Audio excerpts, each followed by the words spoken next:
Okay. Oh, I've been toggled down. So, good morning. As you've heard, Ashleigh Hambling unfortunately is ill. She won't be able to join us today. But my name is Tiara Newell, and I'm going to be handing over to Annaliese Avery in just a moment. Thank you, Annaliese, for jumping in to help. As you've probably heard in other sessions, if you've been there, we are really supporting Seven Stories this weekend, and is Britain's national home for children's books, and they provide an invaluable archive and educational resource for promoting literacy.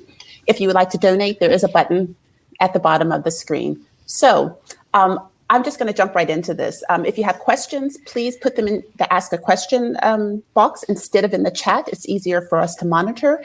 And with that, I would like to introduce my friend Annaliese Avery. I'm so excited that she's here with us today, and she will be doing the goal setting with you. And I can tell you, you're in for a treat. I've done sessions with Annaliese before, and they are brilliant. So I'm going to pop off, and then I'll be back for the Q&A. Hello. Didn't expect to be here today. I'm actually supposed to be doing the importance of community. So we've had a bit of a swap round. I've got my two monitors set up, and I can see that Philippa has joined the importance of community in my place. And I'm here as a substitute Ash, and hopefully I can live up to Ashleigh's wonderfulness. So I'm going to talk to you about goal setting, and I'm going to talk to you about the process that I use for goal setting.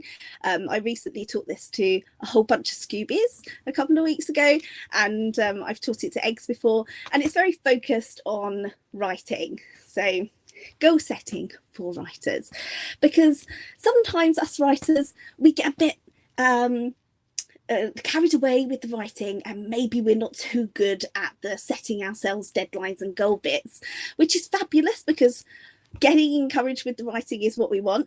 But those tricky deadlines, they do come up, especially once we've got ourselves an agent and a publisher, and we need to find out some strategies for making sure that we hit targets, and so that we get done the things that we need to get done.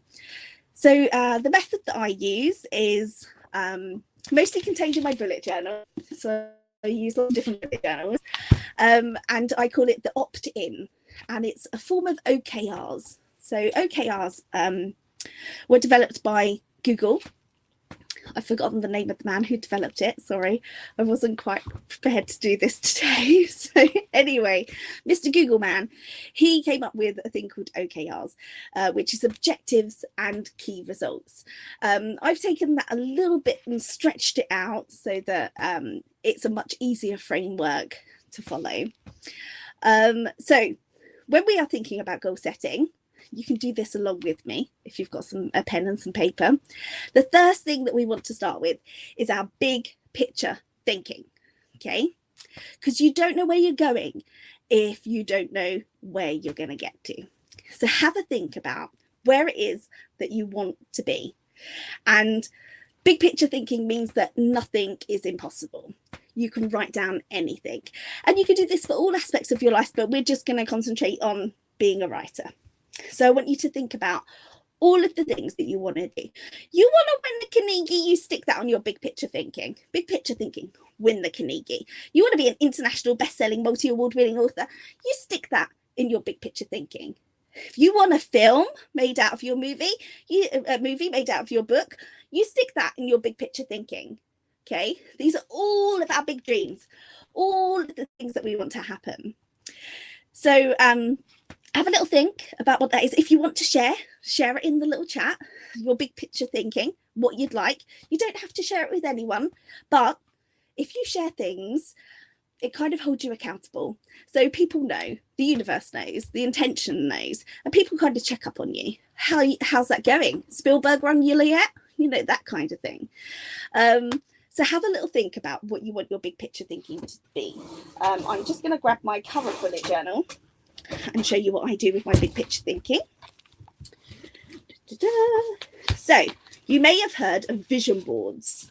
So a vision board is just a visual representation of all of the things that you want to happen. So this is my vision board, and I keep it in the back of my bullet journal. And it's got many huge and outlandish things on it. It's got 5 stars for all of the 5-star reviews that I'm going to get, obviously. It's got the Costa Award. It's got the Children's Waterstones Book of the Year Award. It's got the Astrid Lindgren. It's got the Carnegie. It's got ridiculous things. There are lots of monies down the bottom there, you know. So it's creating a vision board helps you to focus that big picture thinking. Amelia said yes, an excuse for arts and crafts. Definitely, Amelia. And there will be many excuses to buy lots of stationery as we go through this today too.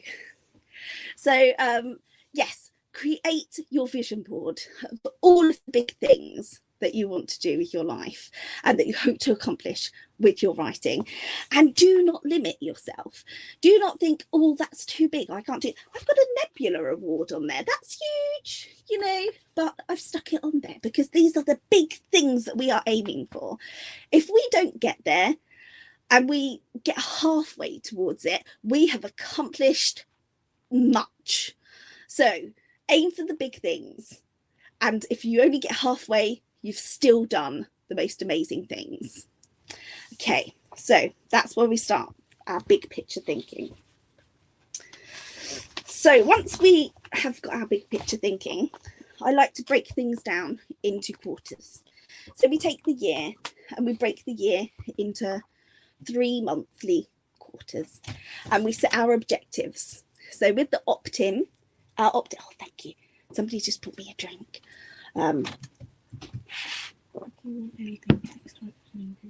Thank you. That's my daughter. Okay, so once we've got our big picture thinking, we need to think seriously, unfortunately. So we come back down to earth a little bit with some realism. So we've got all of this amazing stuff that we're going to do, but we are still us. We have not overnight become super writer. It's a bit like on December 27th when we're going to go on a diet and we're going to exercise, and then on the 1st of January we do not turn into Jane Fonda.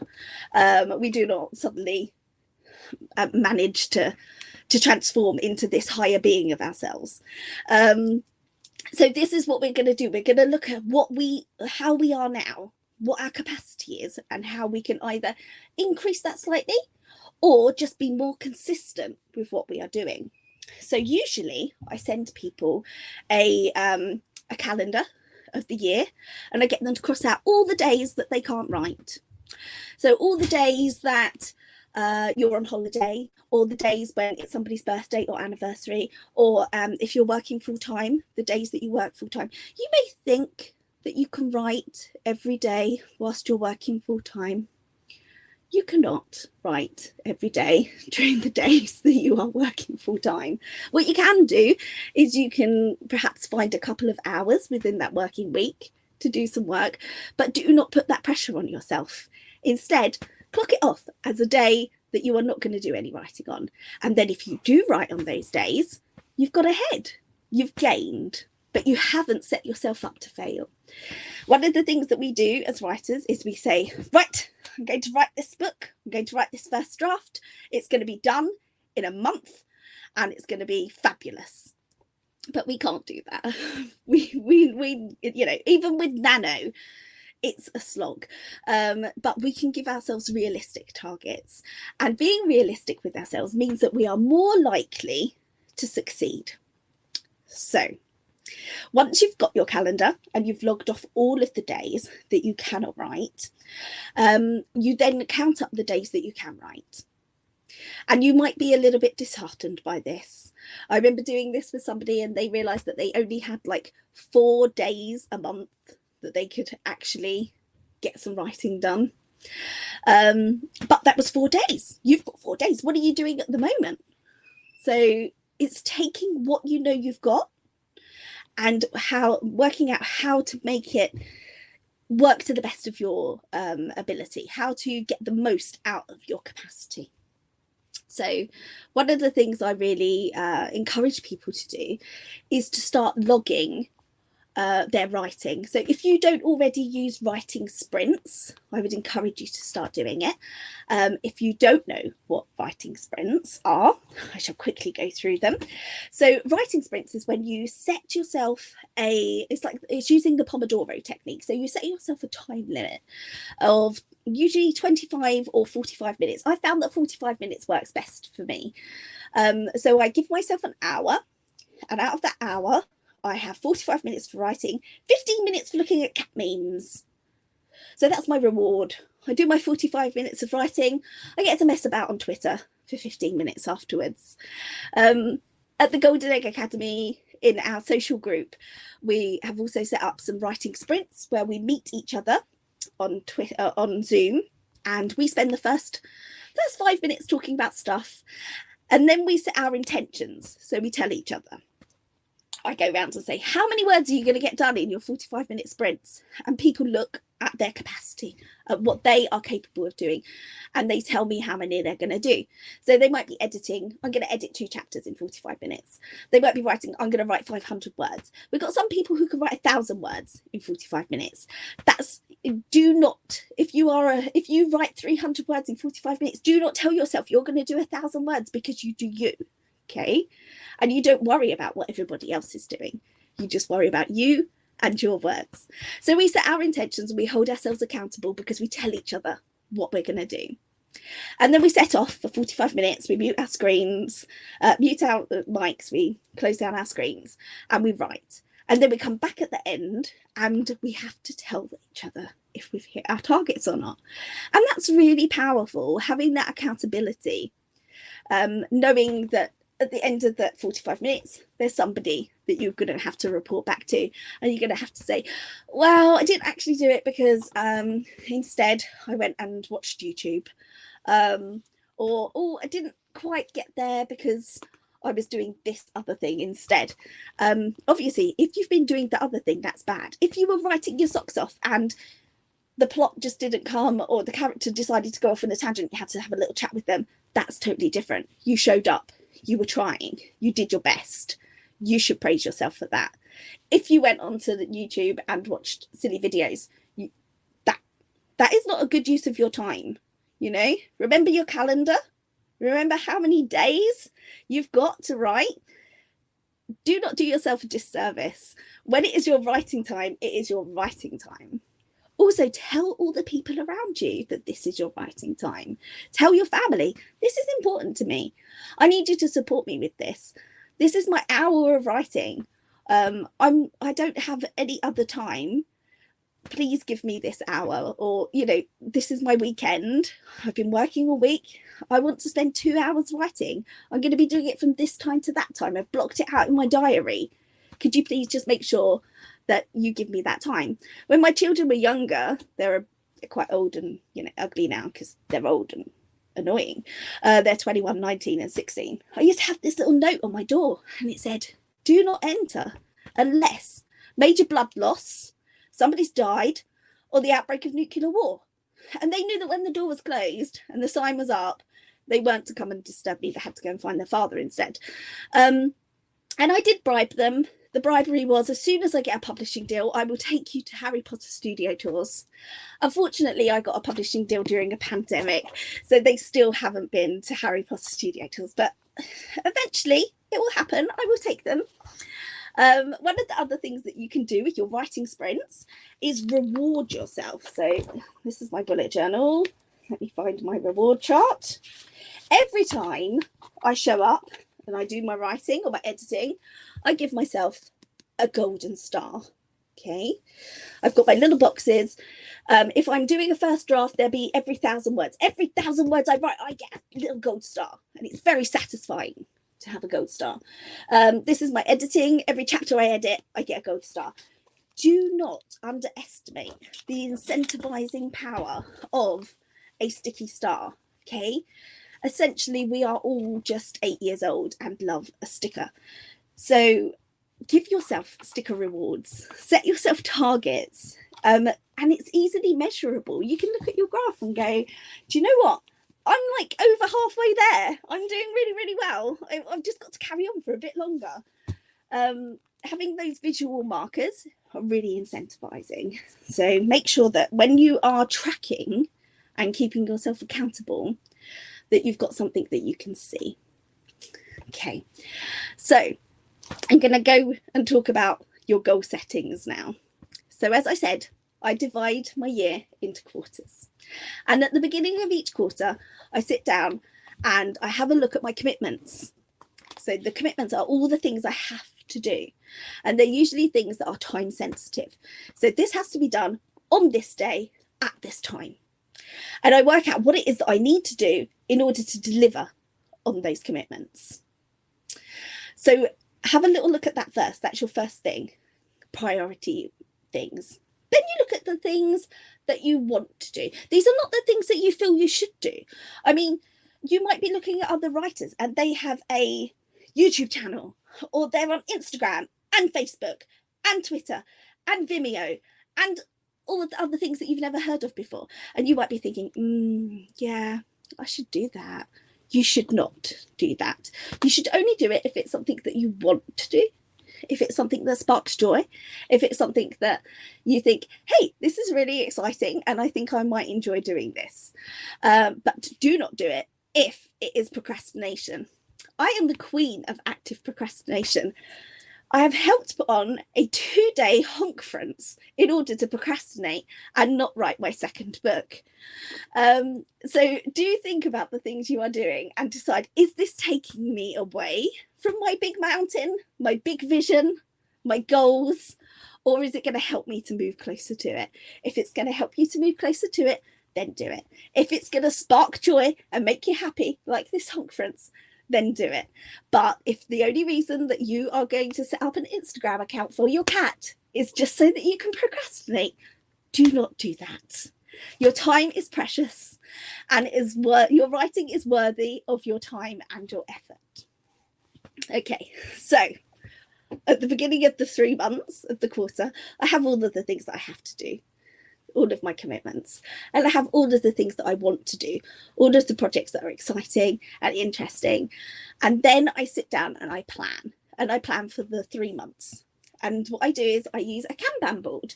So a Kanban board is it was invented by Toyota, I think. So basically I write down every single thing that I have to do, and I write it down on a post-it note. I would show you, but I'm in the process of moving to a new Kanban board system. I've got my Kanban boards here. They are not yet up on my wall. But the idea is that you write down on your post-it notes all of the things that you have to do, and you stick them on your Kanban board. Either on one side of them if you've got a sticky line, or, because I've got 2, things that must be done by the end of the month. And then as I do them, I just move them across to the black zone because they are done. Again, it's a very visual way of seeing everything that I've got to do and keeping myself. You can also do this in your bullet journal. So you could write down all of the things that you've got to do and then tick them off. It's very satisfying to tick off a thing that you have to do. Or you can find some other system that works for you. But the idea is to plan and to be realistic in your planning of what you need to do. And writing down everything and planning for eventualities, things that are going to crop up. So the way that I plan for things that are going to crop up is that when I'm looking at my calendar, I'm aware that I'm talking really fast. I'm really sorry. Does somebody want to tell me to slow down in the comments if I'm talking too fast? This is because it usually takes me 2.5 hours to do this goal setting. I usually get people to go off and do things, and then they come back. So I'm trying to get through all of the really good stuff without having you going off and doing things. Okay, so I've got all of my things that I need to do. I've written them all down. I've gone to my calendar. I factor in 3 days a month for being sick, just in case. So I cross those days off my calendar as days that I will not write. And then at the end of the month, if I've had no sick days, or if things haven't happened, the children haven't, I'm saying children like they're 2, but they're obviously not, but the children haven't had a disaster that I've had to deal with, or, the dogs or the cat or the house hasn't fallen down, then I didn't need those 3 buffer days. I will write on those 3 buffer days.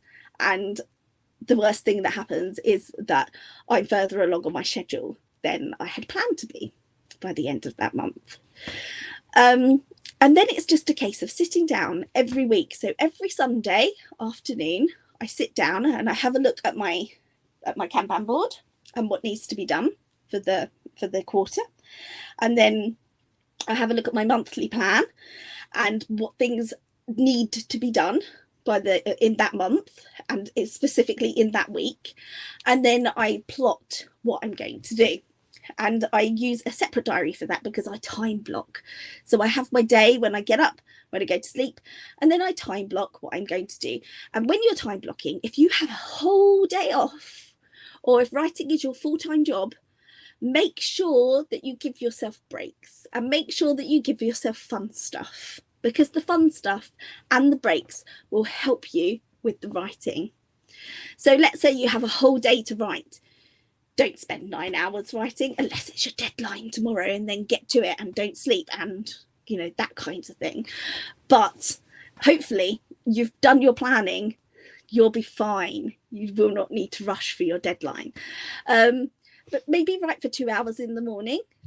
Have some writing sprints. Perhaps you can set up some writing sprints with some friends. And then once you've done your writing sprints, go and do something else.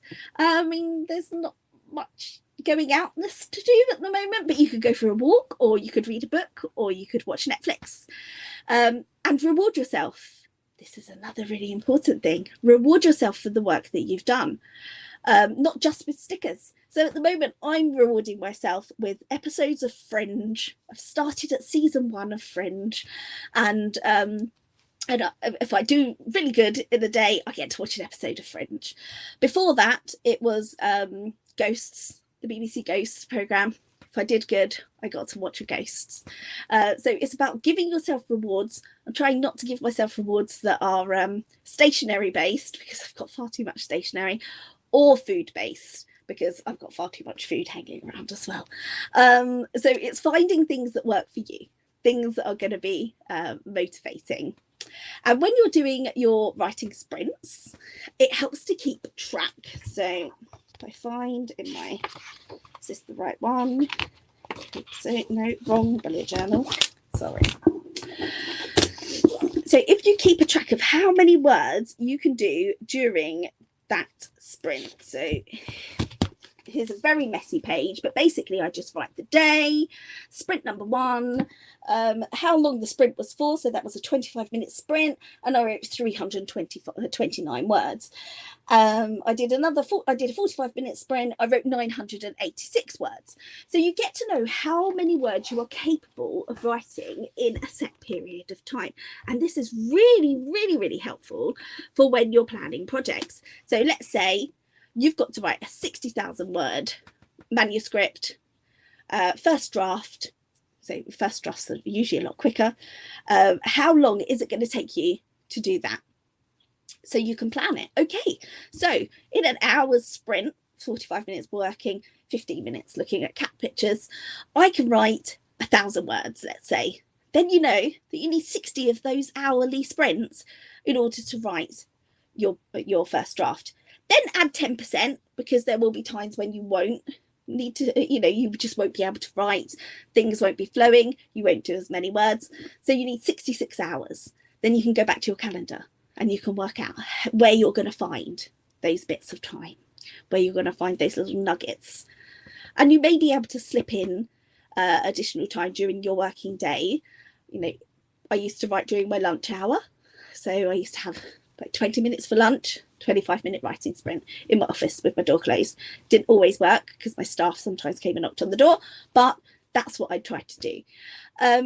But you might not be able to do that. So you have to be really realistic with yourself about what you're capable of. So we've got our big picture thinking dreams, which we are aiming towards, but we are aiming towards them in a solid way, which is realistic. So we're setting our objectives. So our objectives we set every quarter. Then we set our projects. The projects are the things that we're going to do every month. So what we need to do the things that have to be done on set times, the things that we want to do. And then we look at our weekly tasks, and we make sure that the tasks are feeding into our projects, and the projects are feeding into our objectives, and the objectives are leading us towards that great big mountain where on the top sits the Costa Book Award. And that's what we're aiming towards. That's what we're going for. It might not be the Costa, it might be whatever you want up there, whatever it is that you're aiming to. J.J. Abrams saying, I will make your book into a film. So we're always feeding in. But we're feeding in a really realistic way, so that we're not putting pressure on ourselves to get there immediately. But what we are doing is we are encouraging ourselves every step of the way by giving ourselves star stickers and by allowing ourselves to watch episodes of Fringe. Okay, so that was my 2.5 hour goal setting on hyperspeed in 25 minutes. We've got some questions. Tiara, do you want to come and sort the questions? Or do you have any questions? As somebody who has done this workshop before with a bit more leisure. No, I think everything that you said, can you hear me? I can hear you perfectly. Okay, excellent. No, I think everything you said was wonderful. And for the audience, I can just tell you, before this goal setting workshop, you think you know what you're doing, and then you start, and then you listen to Annaliese, and you think, yeah, I can structure this. I mean, you have to make it fit for yourself, but I think you give some very good tips. My journals have arrived, finally. They're back in stock. I'm so excited to write the first mark in my Archer and Olive. But just great advice. So let me pop to the questions really quickly. Okay, asked by our lovely James Nickel. Is there a danger if you are giving to procrastinate that you overplan as another form of procrastinating? How do you avoid that? So that's why I only give, so once a month I do a quarterly review. So I do reviews all the time. So reviews are very helpful. So at the end of every quarter, have a review. I take my Kanban board, have a look, and all of the things that I haven't got done, if I need to do it, they move over to the next quarter. If they don't, then I just scrunch them up and they've gone. I don't need to do them, and I don't need to worry about them anymore. So reviewing is very important because it allows you to see exactly where you are. And I review every quarter. At the start of every month, I review for the month before what worked, what didn't work, what am I proud of. That's very important. Having a look at the things that you're proud of as well, and moving that forward. And then what would I have done differently for a few things as well. But I always set myself an amount of time to do those. So on a Sunday, I spend an hour every Sunday planning. And I just have that hour to plan my week. And that's all I need, because I've already done, when it's monthly planning, I'll allow myself extra time. So I usually allow myself 2 hours, but it never takes 2 hours because I'm already feeding in and I'm aware of what's happening. Sometimes the quarterly planning takes a little bit longer, but I usually just allow 2 hours for that as well, because the monthly planning off the quarterly planning comes really quickly. So it's just about getting into that habit. But I find that if I spend that hour on a Sunday setting up my whole week, I actually save myself time, because I've got it written out. This is what I'm going to do on this day at this time. I'm going to get up. I'm going to hit this word target. This is how I'm going to reward myself. And that way I don't procrastinate as much, because I've spent an hour sorting myself out. Excellent. So someone has also written that they have so many, that sometimes there are many goals in our heads as writers. How do you prioritize, or how would you recommend for someone to prioritize? Okay, so depending on what it is, I'd prioritize the things that are time sensitive. So the things that I've committed myself to do. So the things that I've said, yes, I will do that, and I will deliver it at this time, they have to be priority items. So if your publisher has asked you to get a draft into them at a certain date, then that's what you should be working towards, because, you know, that's your job to deliver that. You are under contract to deliver that on time. But if it's working projects, as in, oh, I'd quite like to write this fantasy adventure, or I might write this other thing, go with whatever is most exciting to you. Go with whatever speaks to you, because when it comes to writing and projects, we want to go with the things that are exciting and the things that we love doing, because again, this is your time. You will find when you go through the calendar that you don't have much of it. It's precious. Do not spend it chasing fads.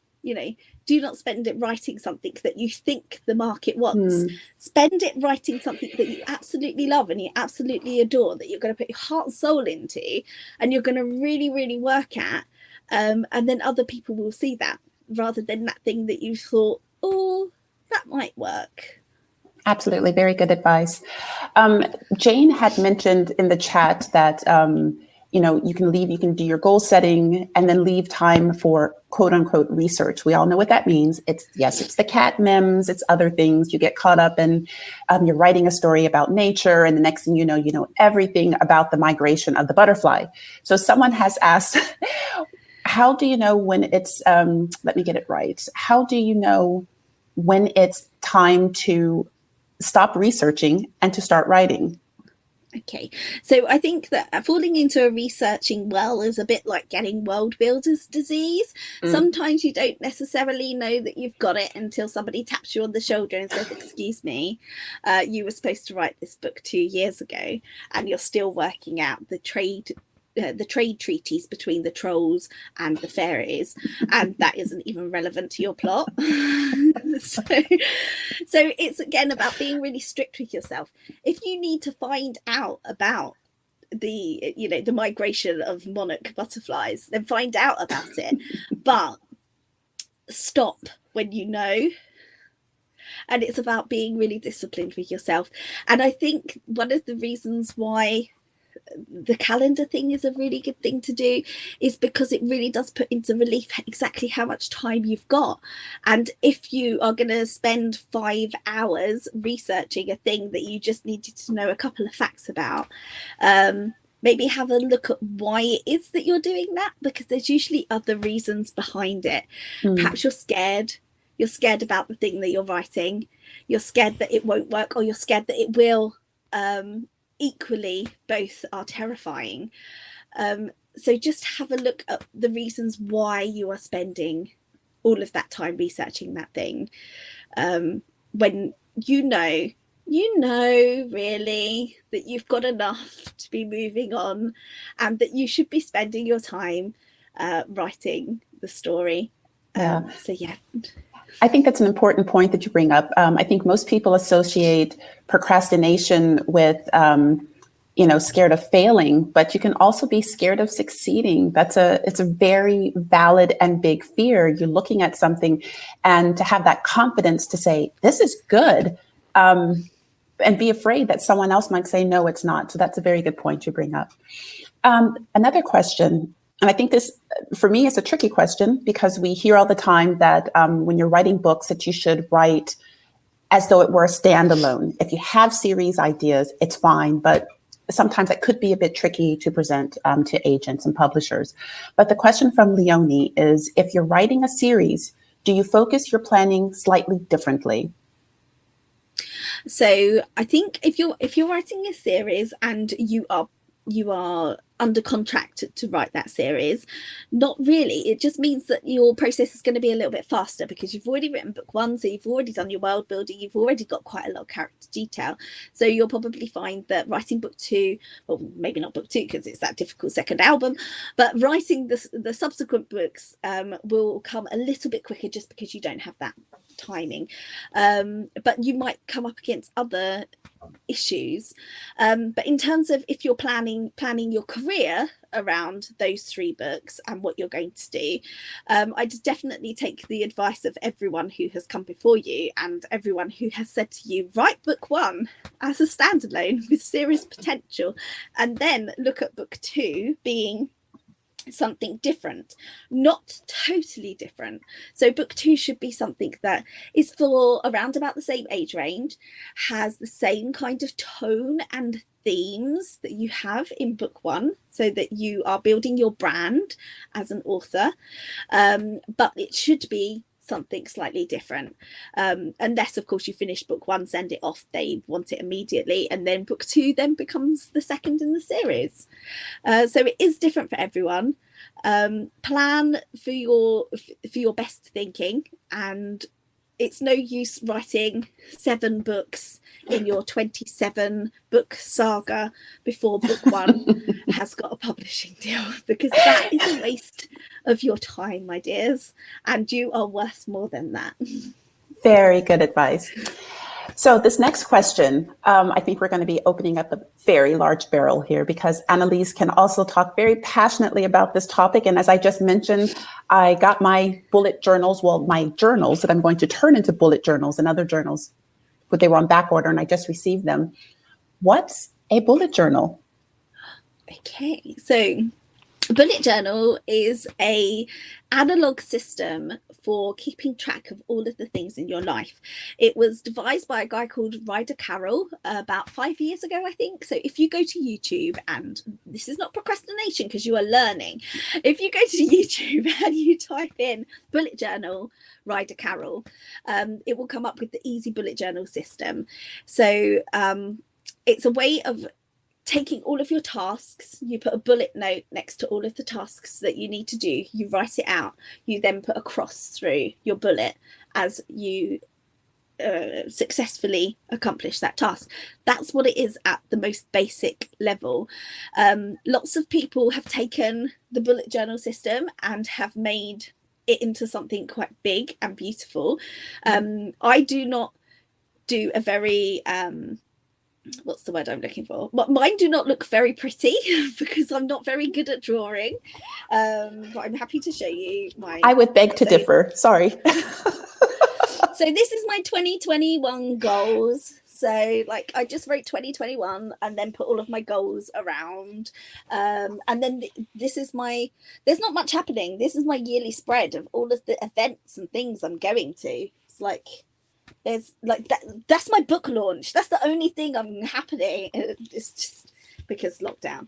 But what I tend to do is so I tend to take notes in my bullet journal and define my notes in different ways. But this is the main thing. So it's the blocking out of time, and it's the keeping of notes for me, and then crossing everything else out as I go along. If you go to Instagram and type in bullet journals, you will see many beautiful spreads, and you can do spreads for everything. So like I showed you earlier, my editing spread where I give myself a star, I keep that in my bullet journal because I know where it is. I've got a little log in this one of my plot. Let's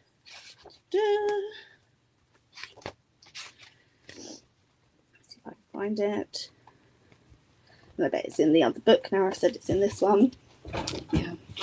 So you can keep your plot log. I mean, I just basically keep everything writing related. So these are my little sticky notes with all of the scenes in book 2. And here is my 5-act structure.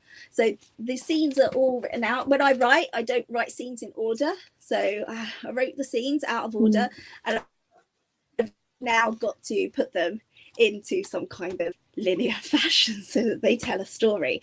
So I'm going to be sticking my scenes onto my 5-act structure so that both me and my editor don't get into too much of a muddle moving forward. So you can use your bullet journal for anything. To record the books that you read, I use it to record my sprinting so that I can keep an eye on how I'm progressing and what my capacity is during a writing sprint. But do not be scared when you go on Instagram and you see the very beautiful spreads. They do, if your artistic ability like mine is limited, just make it your own. Cut things out. Cut things out. Go get yourself some washi tape. It's an excuse to buy washi tape, and washi tape comes in many beautiful colours. Excellent. Thank you, Annaliese. The next question is from someone, Becky Fernley. She says she's currently deciding between traditional and indie publishing. And she knows that indie authors are currently excluded from big awards like Carnegie. How do you measure your big picture thinking with what's possible for your choices and journey as an author? Okay, so so by indie publishing, I'm guessing you meaning self-publishing, not like a small. I think she means self-publishing. Press. I would Okay. assume. Mm-hmm. So I would say it doesn't change. You might start off as self-publishing, and then you might move into more traditional routes of publishing, or you might start off in self-publishing and realize, actually, I love this. I love being in control of everything to do with my book. I love putting it out there.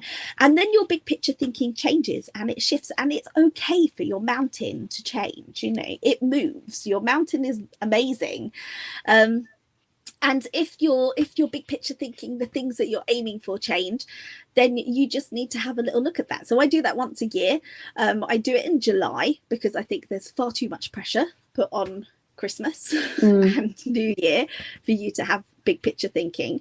So I tend to do mine halfway through the year, end of June, beginning of July, and I set my intention. I have a little look at what it is that I want to achieve with my life. Has that changed in any way? Because so much can happen in a year. You know, so many circumstances that are external to your writing can change, and it shifts what is possible and also what you want. So I usually have a little look at that once a year, and then shift accordingly. So I'd say keep your big picture thinking the same. Aim big. It doesn't matter if you're with if you're self-publishing, if you're with an indie publisher, if you're with a small publisher or a big publisher. This is your career path. It will grow, and you will grow with it. Excellent. Thank you. A question from Sue. Do you have a way of breaking down a 60,000 word fiction project? Oops, it just slipped away from me. Just a second. Sorry. Where is it? I think it's been moved up. Exactly. Do you have a way of breaking down a 60,000 word fiction project into what to do when? Do you start at the end? Do you do an outline? Do you just write it? So I have a little mini Kanban board in my journal, and in my mini Kanban board, this is my process. So when I'm writing a story, this is what I go through. So I have my gathering stage where I'm thinking of information, my outline stage, then my dirty zero. So my first draft I call my dirty zero. I write it and then I throw it away and I don't look at it again, and then I rewrite without, I read this through. And then I go, oh my God, that's horrible. And then I put it to one side and I start with a blank page and I rewrite. And then I read through and do a top level edit. And then I do a sticky note edit. And then I do a book map. If at any of these stages I read it and go, oh my God, this is horrible and there's loads to change, I will go back to the rewrite stage and I will essentially just not look at that draft and I will rewrite the whole story again. This is not for the faint-hearted, and I do not encourage you to all go off and chuck your manuscripts away and start again. But it can be quite liberating, because I found that what happens is all the good stuff, all the stuff I really enjoyed, all of the things that are actually pushing my story along, I remember, and it comes out in the plot. All of the rubbish stuff that I wasn't that fond of and it was a bit naff just disappears. It doesn't stay in the story sieve. So by starting from scratch and rewriting, I find that it's a way of distilling for me. So then I do my book map. Then I send it to Helen, my agent. Then I send it to Yasmin, my editor. And then it goes to the copywriter, proofreader, final read. And what I do is I move my little stickers around on the projects that I'm working at, depending on, I'm over here now actually, depending on where I am with my edit. And that's how I break it down. I break it down to my process. So you need to do the same for you. Work out what your process is. So you've got a 60,000 word manuscript that you're writing. First thing to do is get those 60,000 words written. Yeah. So I would start by setting myself those little squares that I showed you earlier. I'd put 1,000 words in each square. I'd give myself a sticker every time I've written 1,000 words until I've got 60,000 words.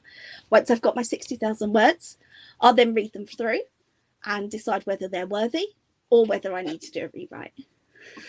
And then I'd go through my process. So your process would look different, but knowing what your process is, again, will save you time and save you lots of agonizing. Thank you.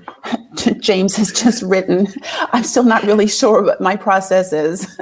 Well, whatever you're doing, James, it's working. Keep it up. It's fabulous. Keep going. Exactly. We had a question of a what board, but I think Jane has answered that. Someone asked what the Kanban board was. And excuse me, Jane has written as a way of keeping notes organized. Do you want to, because we have mentioned Kanban quite a lot. Do you want to expand just really briefly, maybe what that is? Yeah, of course. So if you want to Google it, it's Kanban, Kanban board. So the Kanban board, the way that I use it is I use it for my quarterly tasks. So anything that I want to achieve in the quarter, I then break down into tasks. So let's say in a quarter, in 3 months, I want to write a 60,000 word story, let's say. So I'll write down all of the processes that I need to go through in order to get that done. So I need to do my gathering of information, but I don't want to spend too much time on that because I don't want to contract world builder's disease. And then I'll go through all of the things, write the 60,000 words, edit the 60,000 words, and I write it on a post-it note and I stick it on one side of the Kanban board. And when I have done that, and I have succeeded in the thing that is on the post-it, I get to move the post-it off. So I get to see the post-its going down over the quarter and as everything is achieved. And it's just another really visual way of keeping track of all of the things that you need to do and all of the things that you want to do. And then when I'm planning, so when I'm doing my monthly planning and my weekly planning, I will have a look at the Kanban board in conjunction with my diary to see what needs to be done and work out what it is that has to be done that week. Okay, thank you, Helen, for that question, and I hope that was informative for everyone in the audience. The next question we have is, if you are someone working on picture books, I'm not sure if you ever worked on a picture book, but I'm sure you have advice for this too, and you have less of a word target, do you have tips for that? Is it any different, really? I don't think it is any different, to be honest. I have not written any picture books just because, I don't know if you've noticed, in the past 46 and a bit minutes, I'm quite verbose. And the idea of writing a story in just a couple of hundred words terrifies me. Yes. Yeah. and I think it's amazing what picture book writers can do. How they can transport us and reach out to us in just so few words is incredible. But I don't think, again, you will have your process. I don't think it really matters if you've got a short story to write or a picture book to write or a novel to write. The process doesn't change that much.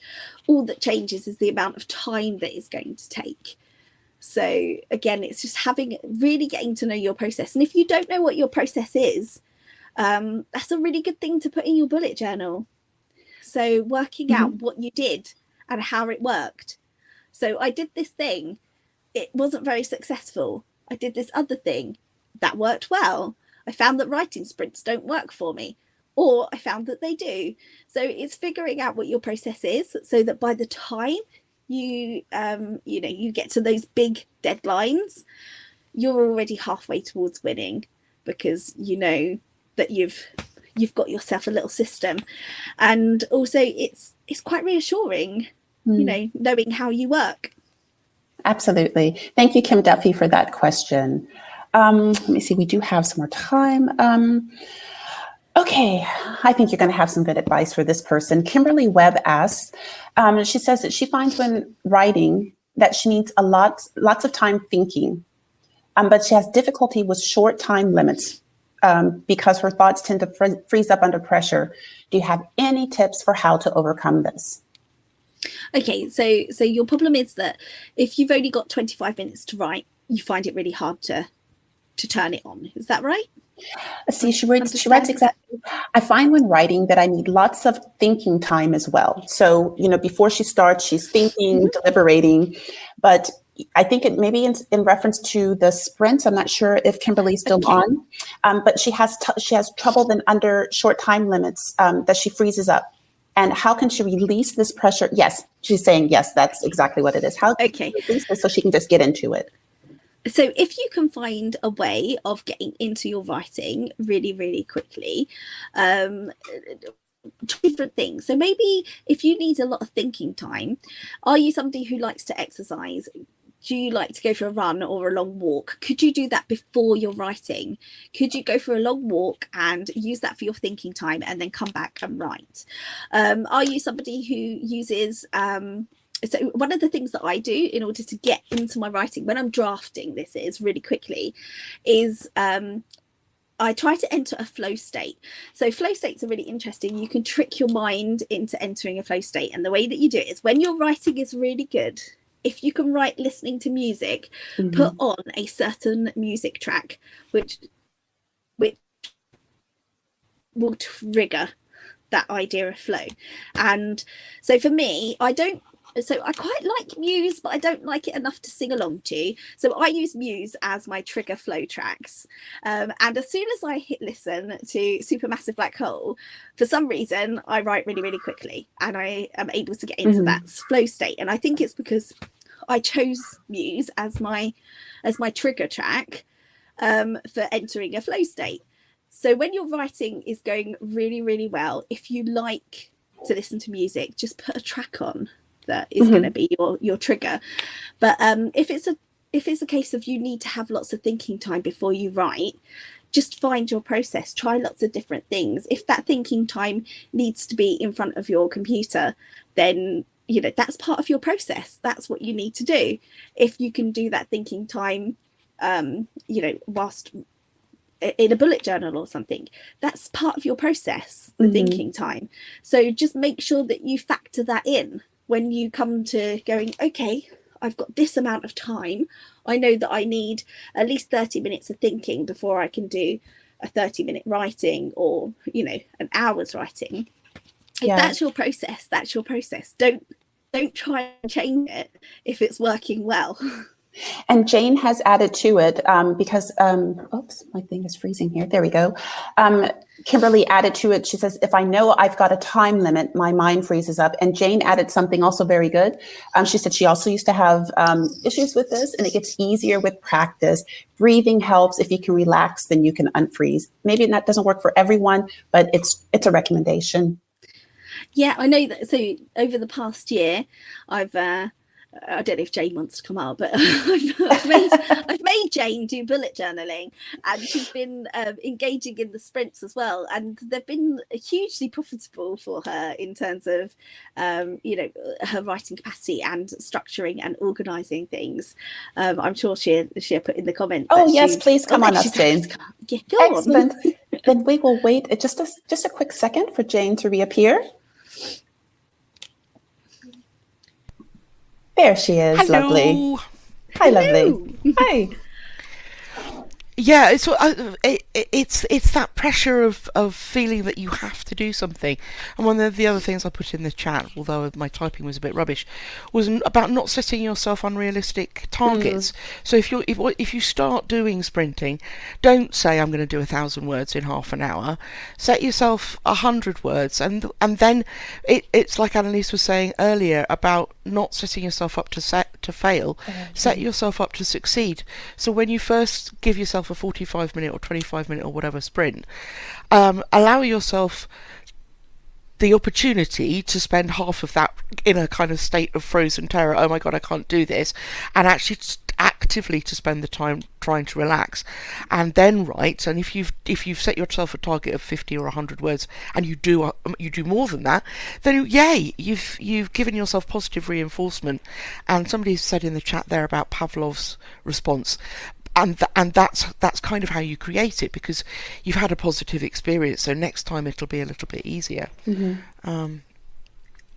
There's a lot of self-care involved in being a successful writer. Absolutely. Because fundamentally we all suffer from anxiety and all those kind of things, but it is part of the job now to be able to do this kind of stuff, and so if you can deal with that anxiety within the writing process, you're halfway to dealing with the anxiety of public appearances and school visits and all the other palaver that goes along with being a writer these days. Agree. Very much agreed. We have a few questions about what make and brand is your bullet journal. I mean, you've explained what a bullet journal is. Where can I get a bullet journal? I think that was a eye opener for. So I think Tiara mentioned earlier. So I love Archer and Olive bullet journals just because they've got like 160 GSM paper, I think it is. So it's basically like cardstock. So there's no bleed through. But when I started out, I've got one over there. I used to use Leuchtturms. So and I use a dot grid because I find the dot grid has that flexibility. So there's the Leuchtturm. As you can see, the paper is a lot thinner and it bleeds through. So with the dot grid, you can set up charts and graphs, but you can also draw on it if you want to draw on it. You can also use the dot grids as a line to write in.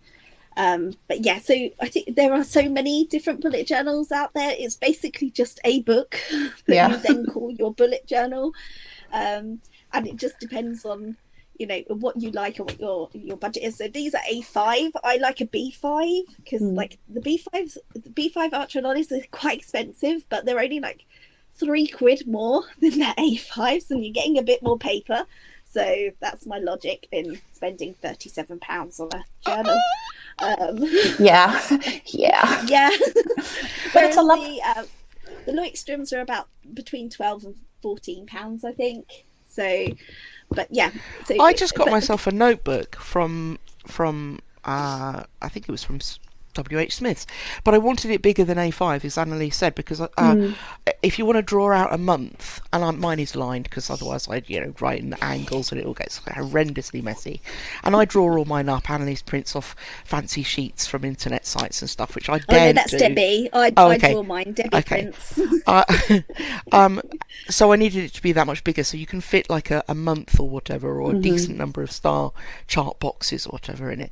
But that was only, I think, $7.99. However, it is falling apart. So that's, and I'm halfway through it, but it's been totally revolutionary. Yeah. But basically, just use something that works for you. Try different things out. Maybe you'll fall in love with bullet journaling, as I think many of us have. And it's not procrastination, it's organization. Yeah. You need to keep that in mind. Ladies, we only have 2 more minutes left. So I think I'll just take this time to wrap up. Thank you so much. First of all, Jane, for thinking on your feet and pulling Annaliese in. Annaliese, thank you for being so flexible. And no one panicked. That was the good thing. It worked out really amazingly well. We reorganized this in 10 minutes? No, Jane. Probably less than that. It wasn't, to be honest, Jane. It was less than 10 minutes. I started to get nervous about 2 minutes before I go live. And the next thing I know, you're on, Annaliese is on, and it's brilliant. We wish Ashleigh all the best, that she's feeling well very, very, very soon. And I want to remind everyone, again, we're supporting 7 Stories with this conference. And thank you to both of you. Thank you for the whole Golden Egg social committee. This has been a wonderful experience. Yeah. I'm glad I could be part of it, and looking forward to the rest of the conference. Can I just add that everybody watching now has access to the recording of this, exactly, using the same link, and also to all of the chat function down the side, so you can come back and browse through that. If people have put information in there, that is all available to you to come back and look at again, literally within minutes of this finishing. Yes, and for those of you who don't know Annaliese, her book, The Night Till We're Promised, will be coming out in May. Hopefully, do we have a date, Annaliese? May the 6th. May the 6th. So, and I put towards the beginning of the chat, I put a couple of links in there to bookshop.org and hive.co.uk, where you can go and pre-order the book, which is amazing. I read an early version, and I can't wait to read the finished I can't thing. read it. Yeah, brilliant. Yeah. Tiara read like the version. So. Yeah. Did she? It's brilliant. Oh. I can't wait. Okay, thank you so much, everyone. Thank you so much, everyone. Bye. Have a good day. Bye.